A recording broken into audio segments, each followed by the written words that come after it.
नमस्कार। भारत मित्र लाइव के इस हिंदी पखवाड़ा विशेष कार्यक्रम में आपका स्वागत करता हूँ। हिंदी को राजभाषा बना दिया गया, अब इसे राष्ट्रभाषा बनाने की तैयारी की जा रही है। इसके लिए कई दशकों से प्रयास किए जा रहे हैं, लेकिन अफसोस यह है कि इस दिशा में अभी तक कोई ठोस कदम नहीं उठाया जा सका, बल्कि कई भाषाओं के लोग या कई भाषाविद हिंदी का विरोध करते भी देखे जा रहे हैं। बहरहाल ये पखवाड़ा चल रहा है। 14 सितंबर से 29 सितंबर तक हिंदी की कहानी कही जाएगी, हिंदी को आगे बढ़ाने की बातें की जाएंगी। लेकिन इस संदर्भ में एक बात उल्लेखनीय है कि हम अपने पड़ोसी देश चीन से कुछ सीख सकते हैं। दरअसल चीन को राजतंत्र से मुक्ति दिलाने के बाद पहली बार जब लोकतंत्र की स्थापना हुई तो डॉक्टर सन यात सेन को लगा कि मैंडरीन को ही चीन की राष्ट्रभाषा के तौर पर पेश किया जाए।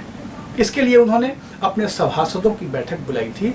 सारे सभासद इस बात पर सहमत हुए कि हाँ, मैंडरीन भाषा को ही चीन की राष्ट्रभाषा बनाया जाए। उन्होंने पूछा अपने सभासदों से कि ये इस भाषा को लागू करने में कितना समय लग सकता है। सभासदों की राय थी कि तकरीबन 6 महीने लग जाएंगे।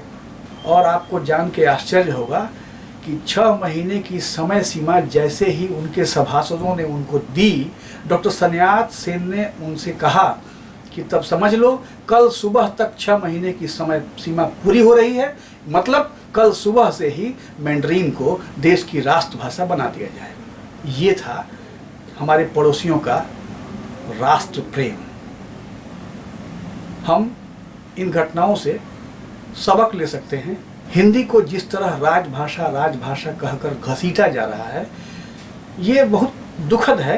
दुखद इसलिए कि दुनिया के कई देशों के पास, छोटे छोटे देशों के पास भी उनकी एक राष्ट्रभाषा है, मगर हमारा दुर्भाग्य है कि हम हिंदी को अभी तक राष्ट्रभाषा के तौर पर घोषित नहीं कर सके।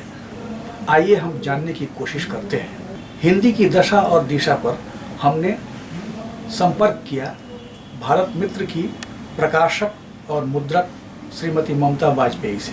आइए सुनते हैं उनकी राय। मुझे गर्व है कि मेरा जन्म हिंदुस्तान में हुआ। मुझे गर्व है कि मैं हिंदू परिवार में पली बढ़ी। यही नहीं, ऐसी समृद्धशाली भाषा को बोलकर, पढ़ लिख कर मैंने अपना ज्ञान बढ़ाया। हीनम दुष्यति इति हिंदू, अर्थात जो अज्ञानता और हीनता का त्याग करे उसे हिंदू कहते हैं।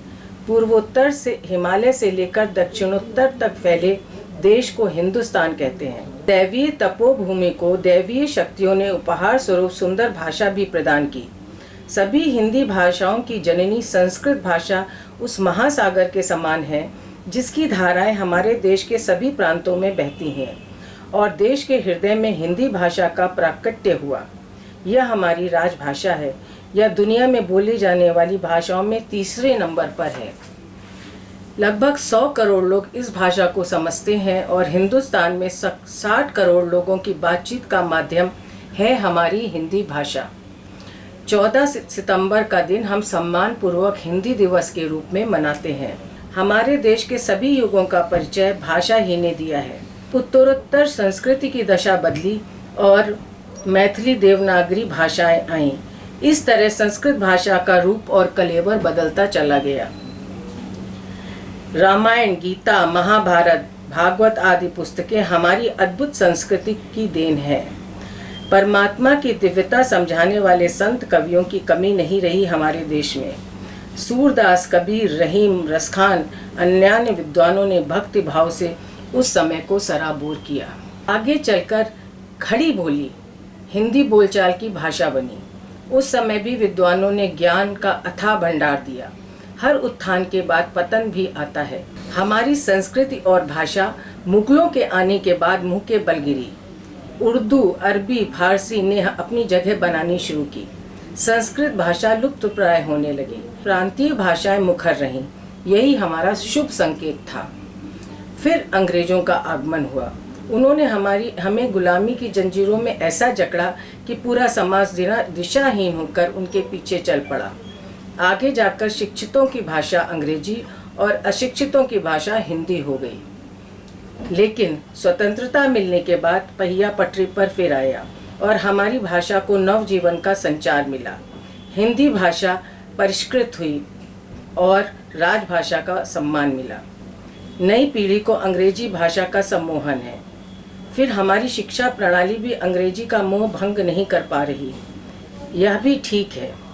आधुनिक युग में सभी भाषाओं का अपना स्थान है, लेकिन मातृभाषा माँ तुल्य होती है। उसको अपनी प्रतिष्ठा मिलनी ही चाहिए। उसको आदर और सम्मान की ज़रूरत है। सभी वर्तमान और भविष्य की पीढ़ियों को हिंदी भाषा की जागरूकता के विषय में जरूर ध्यान देना चाहिए। अपनी भाषा को समझें और समझाएं, यही मेरा अनुग्रह एवं विनती है। हिंदी हमारी भाषा आन बान और शान है। श्रीमती वाजपेयी ने जैसा कहा, हिंदी उनकी मातृभाषा होने पर उन्हें नाज है। इस सिलसिले में हिंदी को और आगे बढ़ाने की दिशा में क्या क्या कदम उठाए जा सकते हैं, आइए जानते हैं भारतीय चाय बोर्ड के सचिव डॉक्टर ऋषिकेश राय से। संविधान के अनुच्छेद 343 के अनुसार हिंदी संघ सरकार की राजभाषा है और राष्ट्रभाषा शब्द का प्रयोग संविधान में नहीं किया गया है, लेकिन स्वतंत्रता संग्राम के दौरान भारत के लोग हिंदी को राष्ट्रभाषा के रूप में ही जानते थे। सैद्धांतिक रूप से राष्ट्रभाषा किसी देश की वह भाषा होती है जिसमें साहित्यिक, सांस्कृतिक, राजनीतिक और अन्य सभी कार्यवाहियाँ संचालित की जाती हैं। हिंदी के साथ यद्यपि यह स्थिति नहीं आई है, लेकिन वह तेजी से राष्ट्रभाषा बनने की ओर अग्रसर है और वह इस देश की सांस्कृतिक भाषा और संपर्क भाषा के रूप में तेजी से अपना विस्तार करती जा रही है। और हम इस संदर्भ में आशावान हैं कि आने वाले समय में वह राष्ट्रीय भाषा का स्वरूप भी प्राप्त करेगी। मुझे लगता है कि इसके आगे न बढ़ने के पीछे सबसे बड़ा कारण जो है वह तो है कि हिंदी भाषियों में जातीय अस्मिता की कमी, अपनी भाषा के प्रति सम्मान की वह भावना न होना जो कि एक भाषा को आगे बढ़ाने के लिए आवश्यक होता है, और उस भाषा को अपनी संस्कृति, शिक्षा और आम बोलचाल के व्यवहार में प्रयोग करने में किसी हीन भावना का न होना। आज हिंदी के साथ ये स्थिति धीरे धीरे दूर हो रही है और हिंदी में वह सामर्थ्य और शक्ति है कि वह इस देश की संस्कृति, राजनीति, शिक्षा संबंधी सभी जरूरतों को पूरा कर सकने की क्षमता रखती है। हिंदी की दशा और दिशा पर ये थी हमारी पेशकश। अगले कार्यक्रम में हिंदी की स्थिति पर कुछ और विद्वत जनों से बात करेंगे। तब तक के लिए धन्यवाद। देखते रहिए भारत मित्र लाइव, सनसनी नहीं केवल सच।